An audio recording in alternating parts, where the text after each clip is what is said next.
Assalamualaikum warahmatullahi wabarakatuh. Perkenalkan, nama saya Muhammad Iqbal Rahman dari jurusan Ilmu Administrasi Negara dengan nomor NIM 21042307. Dalam video ini saya akan menjelaskan tentang etika dan akuntabilitas publik oleh Bapak Hidayatul Fajri SPA IPA dengan mata kuliah pengantar administrasi publik. Baiklah, saya akan menjelaskan tentang etika. Etika publik adalah refleksi tentang standar atau norma yang menentukan buruk-buruk dan benar salah satu perilaku, tindakan, dan keputusan yang mengarahkan kebijakan publik dalam menjalankan tanggung jawab pelayanan publik. Ada 3 fokus etika publik. Pertama, pelayanan publik berkualitas dan relevan. Artinya, kebijakan publik harus responsif dan mengutamakan kepentingan publik. Kedua, fokus refleksi karena tak hanya menyusun kode, etik, atau norma. Etika publik membantu mempertimbangkan pilihan sarana, kebijakan publik, dan alat evaluasi yang memperhitungkan konsekuensi etis. Dua fungsi ini menciptakan budaya etika dalam organisasi dan membantu integritas pejabat publik. Yang ketiga, modalitas etika. Bagaimana menjembatani norma moral dan tindakan? Ketiga fokus itu mencegah konflik kepentingan. Etika publik berkembang dari keprihatinan terhadap pelayanan publik yang buruk karena konflik kepentingan dan korupsi.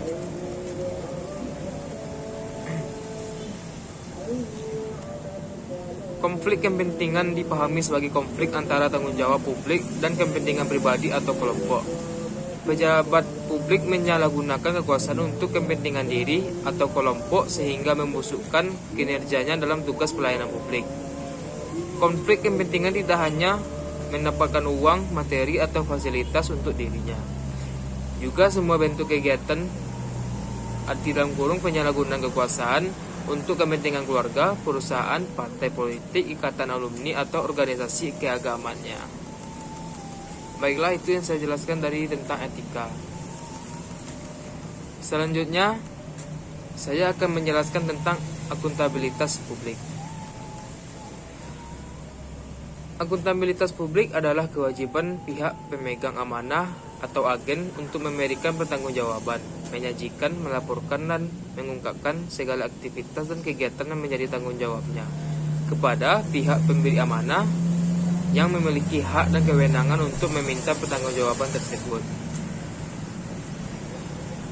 Akuntabilitas publik adalah kewajiban-kewajiban dari individu atau penguasa yang dipercayakan untuk mengelola sumber daya publik dan yang bersangkutan dengannya untuk dapat menjawab hal-hal yang menyangkut pertanggungjawabannya, baik fiskal, manajerial, dan program.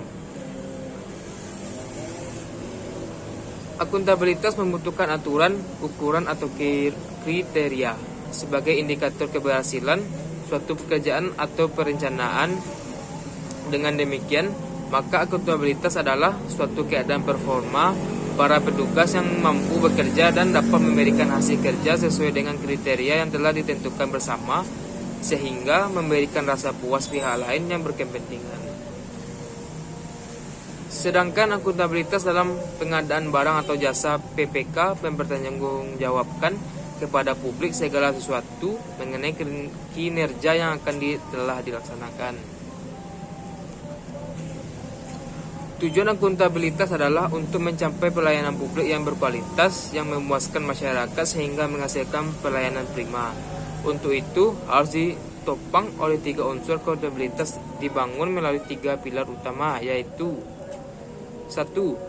Adanya transparansi para penyelenggaraan pemerintah dalam menetapkan kebijakan publik dengan menerima masukan dan mengikut sertakan berbagai institusi. 2.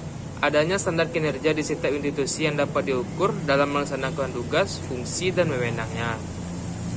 Dan yang terakhir, yang ketiga, adanya partisipasi untuk saling menciptakan suasana kondusif dalam menciptakan pelayanan kepada masyarakat dengan prosedur yang mudah, biaya yang murah, dan pelayanan yang cepat. Sedangkan fungsi utama akuntabilitas publik menurut Bovens pada tahun 2007 dalam modul akuntabilitas yaitu untuk menyediakan kontrol demokratis dalam kurung peron demokratis untuk mencegah korupsi dan penyalahgunaan kekuasaan dan untuk meningkatkan efisiensi dan efektivitas peran belajar. Dengan demikian, dengan memfungsikan akuntabilitas dapat mencegah korupsi dan akuntabilitas. Baiklah, hanya itu yang saya dapat sampaikan. Apabila ada kata-kata yang salah, mohon dimaafkan. Wabillahi taufiq wal hidayah. Wassalamualaikum warahmatullahi wabarakatuh.